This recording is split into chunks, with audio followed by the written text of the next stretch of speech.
So now let's see how Zack Cox answers the same questions. First of all, Zack, very good to see you. How are you hanging in there? Very good to see you too, Tom. Thanks for having me. Well, I know this is your sweet spot right here, the NFL draft. I know you get up for it. It's going to be crazy this week. It's going to be unpredictable. What are you looking forward to? I'm just looking forward to it to actually be here. I mean, this feels like the closest that we can get to live sports at this moment. So I'm pretty excited. It's been a long, kind of drawn-out process with the Patriots getting knocked out of the playoffs as early as they did. So seems like it's all kind of coming to a head now. So I'm excited to see where everything finally shakes out this week. Let's put you on the clock. Here we go. The questions start right now. The Patriots will draft a quarterback in round blank.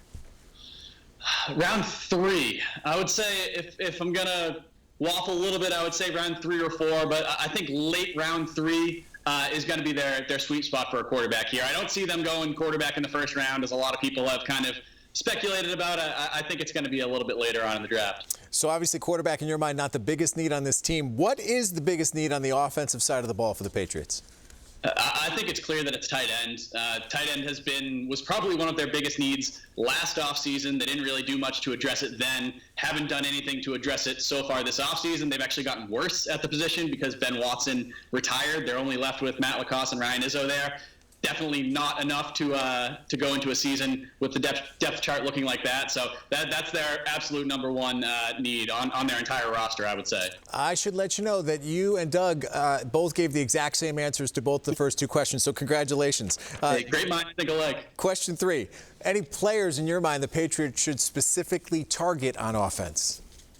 Well, one guy that's been kind of on my radar since before the Combine is Adam Troutman. He's a tight end from Dayton, which hasn't produced an NFL draft pick since 1977. So you got to do a little bit of a projection there with the jumping quality of competition. But he really seems like a guy that can fit what the Patriots are looking for in a tight end. He's got pretty good size. He's a good two-way tight end. Tested well at the Combine, had a really good 3-cone time, which is something the Patriots really look for. And as I said, I mean, tight end is a gigantic need for this team right now. No tight ends really worthy of taking in the first round. So I think this is a guy that the Patriots, maybe if they trade back, accumulate another pick in that second round, maybe they could target him there. If not, maybe with one of those picks in the third round. Let's go to the other side of the ball, defense. What are the biggest needs for the Patriots on the defensive side of the ball?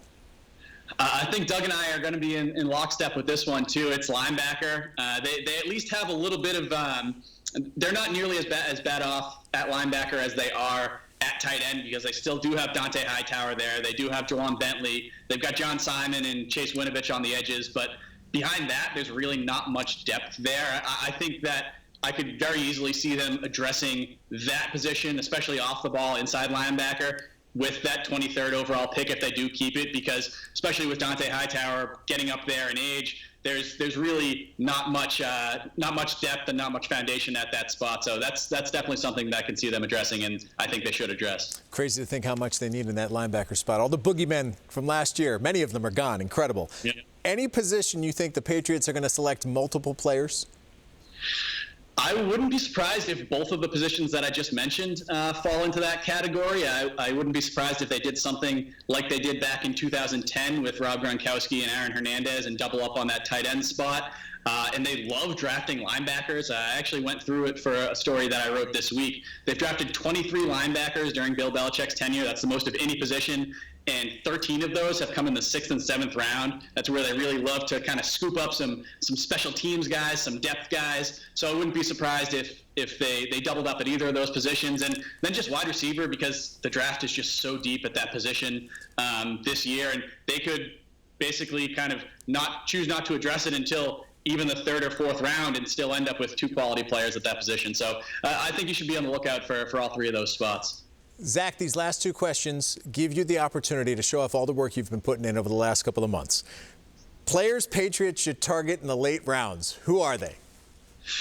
I guess it depends on what you would consider the late rounds. Van Jefferson is a guy that I really like, the wide receiver out of Florida.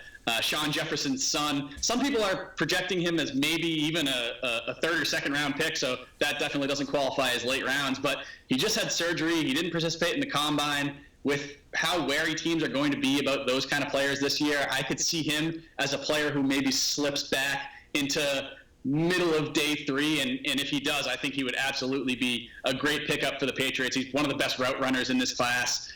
Really does a lot of the things well that the Patriots like. And another guy I'll name is another sort of Patriots legacy, and that's Thaddeus Moss.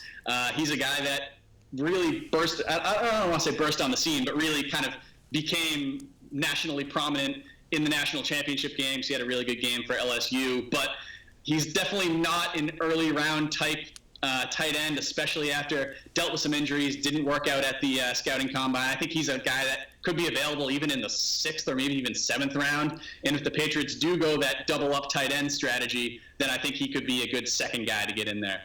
Well, I hope you didn't steal your own thunder, because there is one more question left, and that's, is there a sleeper on your list? Who's the Patriots sleeper pick? There's a sleeper. I'll give you 2 of them. I'll give you one on each side of the ball. There's one on defense is Derek Tuska. He's an edge rusher from North Dakota State, which is the kind of the premier program in the FCS. Really similar to Chase Winovich, and not just because he's got long blonde hair, but he was a super productive in college. He tested really well in the agility drills. He's a guy that's probably not going to hear his name called until 5th, 6th round at the earliest. I think he's a guy that the Patriots definitely could take a look at. Would be a quality special teams player right off the bat at the very least. And then on offense, it's a guy that I don't really even know if the Patriots would be interested in, but a guy that I think could fit in well is Tyler Huntley. He's a quarterback from Utah, wasn't even invited to the combine, and might not even end up hearing his name called at all in this draft, but very athletic, actually one of the more accurate quarterbacks in the NFL this past year. Can kind of give you something similar to what Jalen Hurts would be able to do, sort of a JV Jalen Hurts, who's a popular pick that a lot of people are saying the Patriots should take a look at in the 3rd round. If they want to wait until later and get a guy with similar tools, a similar makeup, I think Huntley could be an under-the-radar name to keep an eye on. You both did great. Zach and Doug, hooking us up. Thank you so much. Enjoyed the draft. I know you're going to have fun. Finally, some live entertainment for us. We'll be following your Twitter feed over the next couple of days. Thanks a lot for joining us. Absolutely. Thanks a lot.